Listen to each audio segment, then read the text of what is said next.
एक पुरानी सी इमारत में एक वैद्य जी का मकान था। वे परिवार सहित उस इमारत के पिछले हिस्से में रहते थे और अगले हिस्से में दवाखाना खोल रखा था। उनकी पत्नी की आदत थी कि दवाखाना खोलने से पहले वह वैद्य जी को उस दिन के घरेलू आवश्यक सामान की सूची एक चिट्ठी में लिखकर दे देती थी। वैद्य जी गद्दी पर बैठकर पहले भगवान का नाम लेते, फिर वह चिट्ठी खोलते। पत्नी ने जो चीजें लिखी होती उनके भाव देखते, फिर उनका हिसाब करते, फिर परमात्मा से प्रार्थना करते कि हे भगवान, मैं केवल तेरे ही आदेश के अनुसार तेरी भक्ति छोड़कर यहाँ दुनियादारी के चक्कर में आकर बैठा हूँ। वैद्य जी कभी अपने मुंह से किसी रोगी से फीस नहीं मांगते थे। कोई देता था, कोई नहीं देता था, किंतु एक बात निश्चित थी कि जो ही उस दिन के आवश्यक सामान खरीदने योग्य पैसे पूरे हो जाते थे, उसके बाद वह किसी से भी दवा के पैसे नहीं लेते थे, चाहे रोगी कितना ही धनवान क्यों न हो। एक दिन जब वैद्य जी ने दवाखाना खोला, गद्दी पर बैठकर परमात्मा का स्मरण करके पैसे का हिसाब लगाने के लिए आवश्यक सामान वाली चिट्ठी खोली, तो वह चिट्ठी को एक टक देखते ही रह गई। एक बार तो उनका मन भटक गया। उन्हें अपने आंखों के सामने तारे चमकते हुए नजर आए, किंतु शीघ्र ही उन्होंने अपनी तंत्रिकाओं पर नियंत्रण पा लिया। वे चिट्ठी में कुछ यूं देखते हैं कि आटे, दाल, चावल आदि के बाद पत्नी ने लिखा था कि बेटी का विवाह 20 तारीख को है, उसके दहेज का सामान।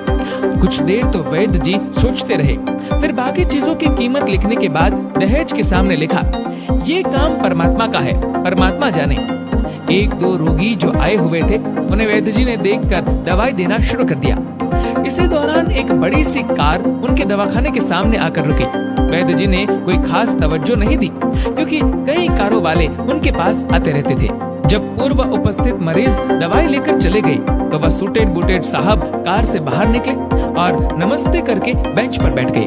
वैद्य जी ने कहा कि अगर आपको अपने लिए दवा लेनी है तो इधर स्टूल पर आए, ताकि आपकी नाड़ी देख लूं, और अगर किसी रोगी के लिए दवाई लेकर जानी है तो बीमारी की स्थिति का वर्णन करें।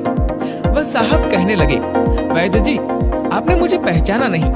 मेरा नाम कृष्णलाल है, लेकिन आप मुझे पहचान भी कैसे सकते हैं, क्योंकि मैं 15-16 साल बाद आपके दवाखाने पर आया हूँ। आपको पिछली मुलाकात का हाल सुनाता हूँ, फिर आपको सारी बात याद आ जाएगी। जब मैं पहली बार यहाँ आया था, तब मुझे लगा कि मैं खुद नहीं आया था, अपितु ईश्वर मुझे आपके पास ले आए थे, क्योंकि ईश्वर मुझ पर कृपा करना चाहते थे और मेरा घर आबाद करना चाहते थे। मैं तो कार से अपने घर जा रहा था, पर ठीक आपके दवाखाने के सामने हमारी कार पंक्चर हो गई। ड्राइवर कार का पहिया उतारकर पंक्चर लगवाने चला गया। आपने देखा कि गर्मी में मैं कार के पास खड़ा था, तो आप मेरे पास आए और दवाखाने की ओर इशारा किया और कहा कि इधर आकर कुर्सी पर बैठ जाए।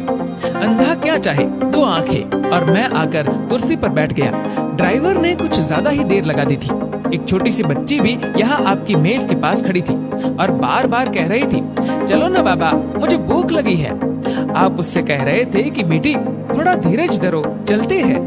मुझे लगा कि आप मेरे ही कारण खाना खाने नहीं जा रहे हैं, अतः मुझे कोई दवाई खरीद लेनी चाहिए, ताकि आप मेरे बैठने का भार महसूस न करें।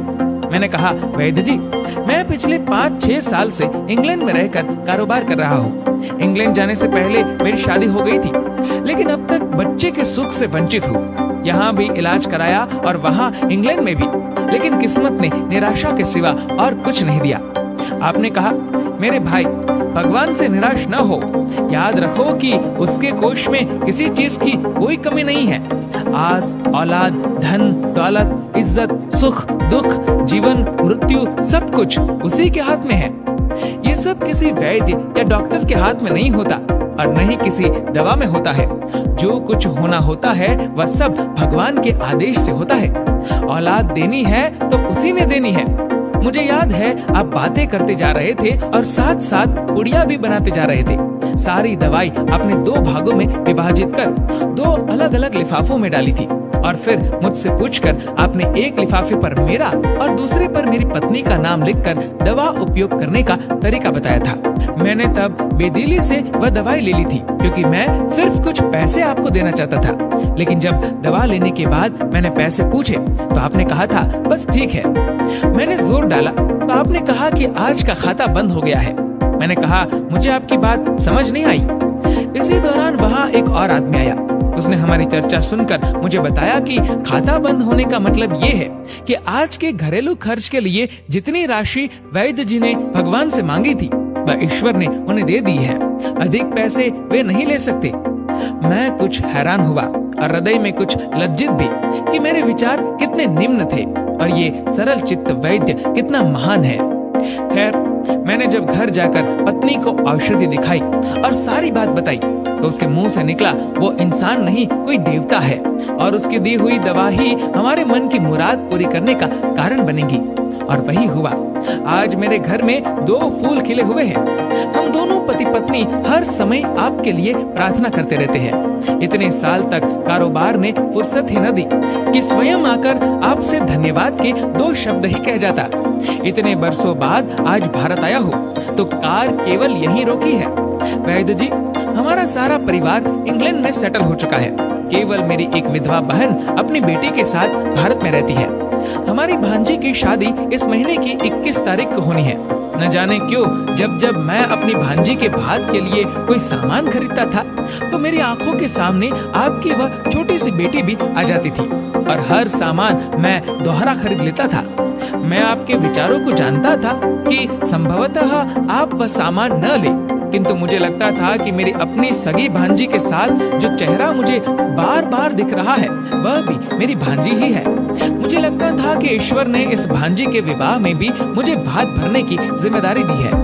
वैद्य जी की आंखें आश्चर्य से खुली की खुली रह गई और बहुत धीमी आवाज में बोले, कृष्णलाल जी, आप जो कुछ कह रहे हैं मुझे समझ नहीं आ रहा कि ईश्वर की ये क्या माया है।